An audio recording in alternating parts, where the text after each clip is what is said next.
કાશીનાથ રક્ષા ગુરુ પુરુષા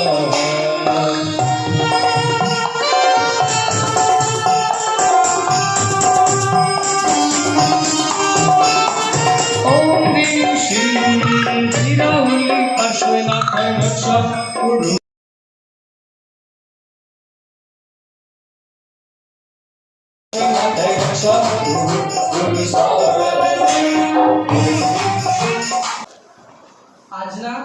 મંગલમય દિવસે સકલ શ્રી સંઘમાં ચાતુર્માસ દરમિયાન પરમ પવિત્ર ઉવસગરમ સ્તોત્ર દ્વારા જે અભિષેકનું અનુષ્ઠાન થવા જઈ રહ્યું છે તે અનુષ્ઠાનના પ્રચંડ પુણ્યના પ્રભાવે સકલ શ્રી સંઘ અને શાસનની ઉન્નતિ થાય. જ્યારે પરમાત્માને મેરુ પર્વત પર લઈ જવામાં આવે છે ને, કરોડો દેવતાઓ પરમાત્માની સમક્ષ કળશો લઈને પરમાત્માનો અભિષેક કરવા થંગની રહેલા હોય છે. આજના દિવસે દાદાને કેવું છે કે દાદા, કદાચ હું પણ એ સમયે એ ઘડીએ ત્યાં હોઈશ કે નહીં મને ખબર નથી, પણ દાદા એક વચન આપું છું કે આજના દિવસે હું પણ ઇન્દ્રાણી બનીને આપનો અભિષેક કરીશ. જ્યારે દાદા આપના મસ્તકે, આંખ પર, કાન પર, ગાલ પર, હોઠ પર જેમ જેમ અભિષેકની ધારા નીચે આવે છે ને, અરે દાદા પક્ષાલ કરનારને તો આનંદ થાય, પણ એ ધારાને, એ અભિષેકની ધારાને જોઈને સામે ઉભેલા યાત્રિકોને, સામે ઉભેલા ભક્તોને પણ એકવાર માટે થઈ જાય કે વાહ દાદા વાહ.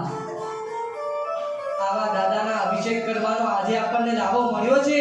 દાદા પાસે એકમાત્ર સંકલ્પ કરીએ કે આ અનુષ્ઠાનના પુણ્યના પ્રભાવે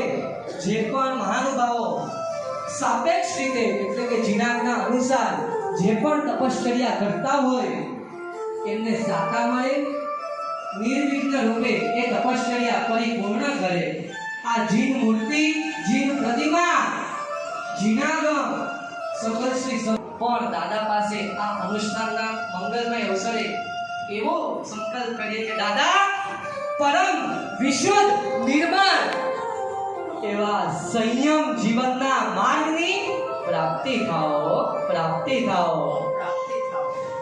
એ માર્ગ પર ચાલીને મારી આત્માની ઉન્નતિ કરું. એ માર્ગ નિષ્કંટક બને, નિર્વિઘ્ન બને દાદા, નિર્વિઘ્ન બને. આ સંયમ જીવનના માર્ગ પર ચાલતા ચાલતા બીજા પણ જીવોને મારી સાથે જોડું, સકલ શ્રી શાસનની ઉન્નતિ થાય. દાદા એ જ મારો સંકલ્પ છે.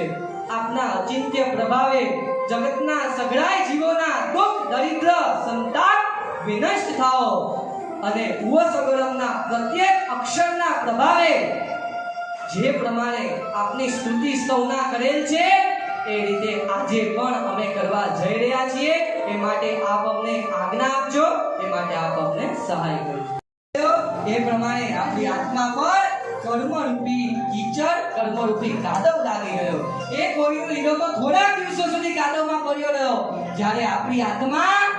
અનંતા ભોથી આ કીચડમાં અટવાયેલી છે. ચાલો વરસાદ આવે તો એ કીચડ આપણે દૂર કરી શકીએ, પણ કર્મરૂપી કીચડને દૂર કરવા માટે શું કરવાનું, એનો ઉપાય શું?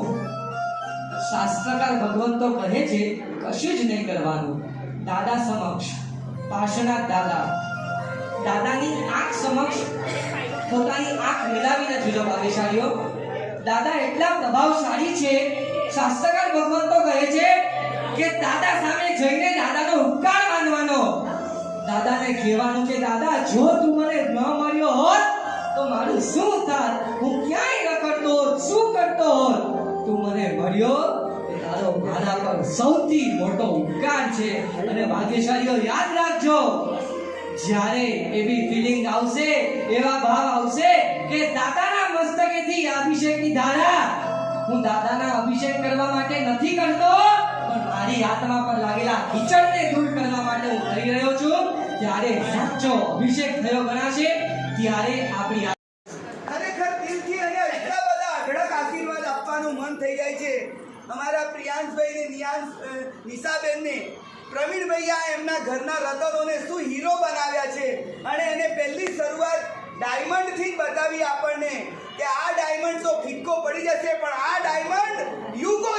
સુધી તેજસ્વી રહેશે એવી આ અભિષેક મહાપૂજાની ધારામાં આટલી નાની ઉંમરમાં આખું કંઠસ્થ મહાપૂજન ભણાવે છે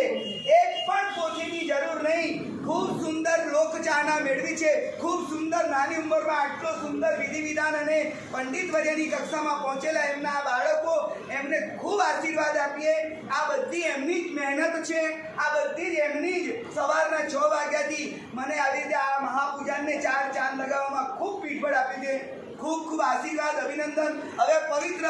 એક મંત્રોચ્ચાર શરૂ થાય છે બધા હાથ જોડો કડોગચમ જુઓ સમા પેલા જે ચિંતામણી કપપાલ ભલે પાંદે ગ્રંથ જીવાય નવન દાનમ ને સંતો માયસા ભક્તિ પરતિ પરેણ હિરણ દા દેવતી ચવય ભવે પાસ જીન ચંદ ઓમ રીમ શ્રી પરમપુરુષાય નમઃ દાનમ ને સંતો માયસા ભક્તિ પરતિ પરેણ હિરણ દા દેવતી ચવય ભવે પાસ જીન ચંદ ઓમ રીમ શ્રી પરમપુરુષાય પરમેશ્વરાય જન્મ મૃત્યુ નિવારણાય શ્રીમદે પાર્શ્વનાથ જીનેન્દ્રાય जलम चंदनम पुष्पम धूपम दीपम अक्षतम ऐरम तैलम यजाहि साहा હાઈવે વાળું નહીં ને વાહ ભાઈ વાહ પછી એ ઘરમાં વધારે ફેસિલિટીઝ છે એવું ઘર કે દેરાસર વોકિંગ ડિસ્ટન્સ પર છે એવું ઘર પાછળથી એવો આજ હવે ફેસિલિટીઝ વાળું જોઈએ શું કરવા વાહ ભાઈ વાહ ઈ કે ઘરમાં દેરાસર હોવું જોઈએ જ્યારે આવા ભાવ બધાની અંદર તો છે પણ જ્યારે એમ કહેવાય કે દાદા તો આપણા હૃદયમાં વસેલા જ છે પણ જ્યારે આપણે દાદાના હૃદયમાં વસીએ ને ત્યારે સાચી દાદાની ભક્તિ કરી કહેવાય એકવાર દાદાની સાથે મળીને જય બોલાવી છે જય જય જય જય જય જય જય જય જય જય જય જય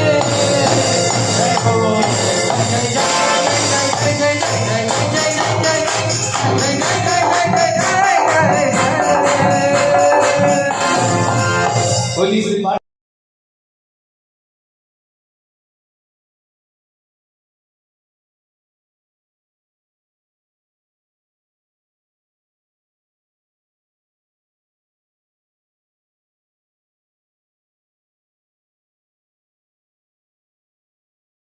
અને ખૂબ નાની ઉંમરનું ખૂબ પ્રગતિ કરી છે એવા મેં હાથ મિલાવી પ્રશ્ન આખા પરિવારની ખૂબ ખૂબ બોલતા मधु मोदिना मधु मोदिना मधु मोदिना मारे रंगवाले मधु मोदिना मधु जैनम जैनम शासनम जैनम जैनम शासनम जैनम जैनम शासनम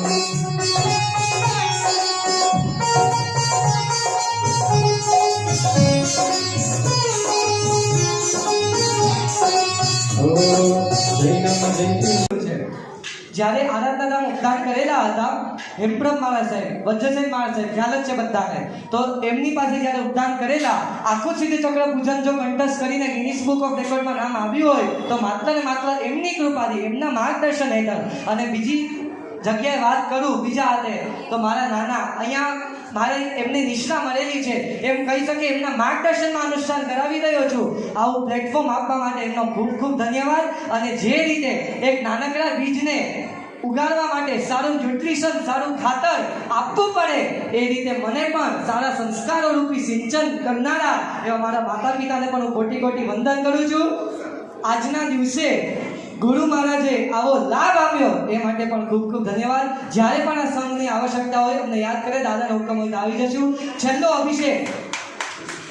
ખૂબ ખૂબ ધન્યવાદ છેલ્લો અભિષેક 27મો અભિષેક શરૂ ત્યારે આપણા મનમાં કેવો વિચાર આવે કળશનો આપણે દર વખતે અભિષેક કળશથી કરીએ છીએ આપણા શાસ્ત્રકાર ભગવંતો કહે છે કે આ કળશ એક દ્રવ્ય સમાન છે શું છે એક દ્રવ્ય છે હવે આપણે ભાવરૂપી અભિષેક કરવો હોય તો કેવી રીતે કરવાનો ધ્યાનથી સાંભળજો દ્રવ્યરૂપી અભિષેક હું અને તમે આપણે બધા કરીએ છીએ ભાવરૂપી અભિષેક દાદાની સમક્ષ જઈને જે રીતે દાદાના મસ્તકેથી જે પ્રમાણે અભિષેકની ધારા નીચે આવતી હોય જે પ્રમાણે એ દાદાએ આપણા પર ઉપકારો કર્યા હોય દાદાને કહેવાનું મન થાય કે દાદા થઈ પુણ્ય રાશિ એકઠી ત્યારે જીનેશ્વર તું મળ્યો. એક તો નિરોધમાં હતો, સ્વર મળતો હતો, અસહ્ય પીડા સહન કરતો હતો, એમાંથી બધું વ્યવહાર રાશિ એકેન્દ્રિય બેન્દ્રિય યોનિમાં થતા પંચેન્દ્રિયપણું, એમાં પણ મનુષ્યપણું અને એમાં પણ જૈન કુળ જૈન શાસન પામ્યો. હવે જ્યારે દાદાનો ઉપકાર માનતા માનતા આપણી આંખમાંથી અશ્રુ રૂપી ધારા વહેવા લાગે ત્યારે સમજવાનો ભાવ રૂપી અભિષેક થઈ ગયો. કઈ રીતે? જે રીતે કળશમાંથી પાણી બારે આવે, જળ બારે આવે, એ રીતે આપણી આંખ રૂપી કળશમાંથી આંસુ રૂપી જળ બારે આવી ત્યારે સમજવાનો ભાવ રૂપી અભિષેક થઈ ગયો. બોલો બોલો કાશીનાથ ભગવાન કી જય. છેલ્લો અભિષેક